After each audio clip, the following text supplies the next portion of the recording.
ഈ സിനിമാസിൻ്റെ ആദ്യത്തെ വീഡിയോയിലേക്ക് നല്ലവരായ സിനിമാ പ്രേക്ഷകർക്ക് സ്വാഗതം. ഇന്ന് നമ്മുടെ ആദ്യത്തെ വീഡിയോയിൽ നമ്മൾ പറയാൻ പോകുന്നത് 2000-ന് ശേഷം ഇൻഡസ്ട്രി ഹിറ്റ് അടിച്ചിട്ടുള്ള മൂവികളെ കുറിച്ചാണ്. ഈ ലിസ്റ്റിൽ ആദ്യമായി വരുന്നത് 2000-ൽ പുറത്തിറങ്ങി രഞ്ജിത്തിൻ്റെ കഥയിൽ ഷാജി കൈലാസിൻ്റെ സംവിധാനത്തിൽ മോഹൻലാൽ നായകവേഷം ചെയ്ത നരസിംഹം മൂവിയാണ്. ഈ സിനിമയിൽ മമ്മൂട്ടി ഒരു അതിഗംഭീര ഗസ്റ്റ് റോളും ചെയ്തിരുന്നു. ഇവിടെ ഒരു പ്രത്യേകത എന്ന് പറഞ്ഞാൽ ആശീർവാദ് സിനിമാസിൻ്റെ ആദ്യത്തെ സിനിമയായിരുന്നു ഇത്. ഏകദേശം അക്കാലത്ത് 20 കോടിയോളം രൂപ സിനിമ കളക്ഷൻ നേടിയിരുന്നു. അടുത്തതായി വരുന്നത് 2005-ൽ ടി.എ. ഷാഹിദ് കഥ എഴുതി അൻവർ റഷീദ് സംവിധാനം ചെയ്ത ചിത്രമായിരുന്നു രാജമാണിക്യം. ചിത്രത്തിൽ നമ്മുടെ മെഗാസ്റ്റാർ മമ്മൂട്ടിയായിരുന്നു നായകനായി എത്തിയിരുന്നത്. ഈ സിനിമ അക്കാലത്ത് ഏകദേശം 25 കോടിയോളം രൂപ ബോക്സ് ഓഫീസിൽ കളക്ഷൻ നേടിയിരുന്നു.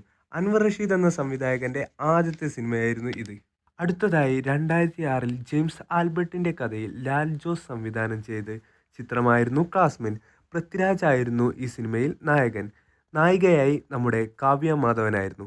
ഏകദേശം അക്കാലത്ത് 26 കോടിയോളം രൂപ ചിത്രം കളക്ഷൻ നേടിയിരുന്നു. എക്കാലത്തെയും മനോഹരമായ ഒരു ക്യാമ്പസ് ചിത്രമായിരുന്നു ഈ സിനിമ. അടുത്തതായി ഈ ലിസ്റ്റിൽ വരുന്നത് 2008-ൽ ഉദയകൃഷ്ണ സിബിൻ കെ തോമസിൻ്റെ കഥയിൽ ജോഷി സംവിധാനം ചെയ്ത ചിത്രമായിരുന്നു 2020.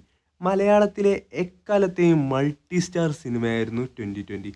മമ്മൂട്ടി, മോഹൻലാൽ, സുരേഷ് ഗോപി, ജയറാം തുടങ്ങിയ വലിയ താരങ്ങളായിരുന്നു സിനിമയിൽ അഭിനയിച്ചിരുന്നത്.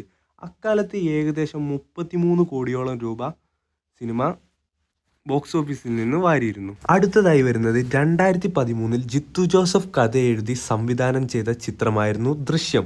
മോഹൻലാലായിരുന്നു നായകവേഷം ചെയ്തിരുന്നത്. മീന, ആശ ശരത് എന്നിവർ മറ്റുള്ള പ്രധാന വേഷം ചെയ്തിരുന്നു. ഈ സിനിമ അക്കാലത്ത് ഏകദേശം 72 കോടിയോളം രൂപ കളക്ഷൻ നേടിയിരുന്നു. മലയാള സിനിമയിൽ 50 കോടി എന്ന സ്വപ്നം യാഥാർത്ഥ്യമാക്കിയ സിനിമയായിരുന്നു ഇത്. 2016-ൽ ഉദയകൃഷ്ണയുടെ കഥയിൽ ഷാജി കൈലാസ് സംവിധാനം ചെയ്ത ചിത്രമായിരുന്നു പുലിമുരുകൻ. ചിത്രത്തിൽ നായകനായി മോഹൻലാലായിരുന്നു എത്തിയിരുന്നത്.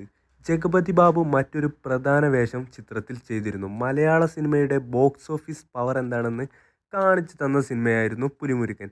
100 കോടി എന്ന മാന്ത്രിക സംഖ്യ കണ്ട സിനിമയായിരുന്നു പുലിമുരുകൻ. ഏകദേശം അക്കാലത്ത് 132 കോടിയോളം സിനിമ ഫൈനൽ കളക്ഷൻ നേടിയിരുന്നു. അവസാനമായി ഈ ലിസ്റ്റിൽ വരുന്നത് 2023-ൽ ജൂഡ് ആൻ്റണി ജോസഫ് സംവിധാനം ചെയ്ത 2018 എന്ന മൂവിയായിരുന്നു. ഇതിൽ പ്രധാന വേഷത്തിൽ ടൊവിനോ തോമസ്, കുഞ്ചാക്കോ ബോബൻ, ആസിഫ് അലി, ലാൽ, തൻവീർ റാം, അപർണ ബാലമുരളി എന്നിവരായിരുന്നു എത്തിയിരുന്നത്. കേരളത്തിൽ 2018-ൽ യഥാർത്ഥത്തിൽ നടന്ന വെള്ളപ്പൊക്കത്തിനെ കുറിച്ചായിരുന്നു സിനിമ.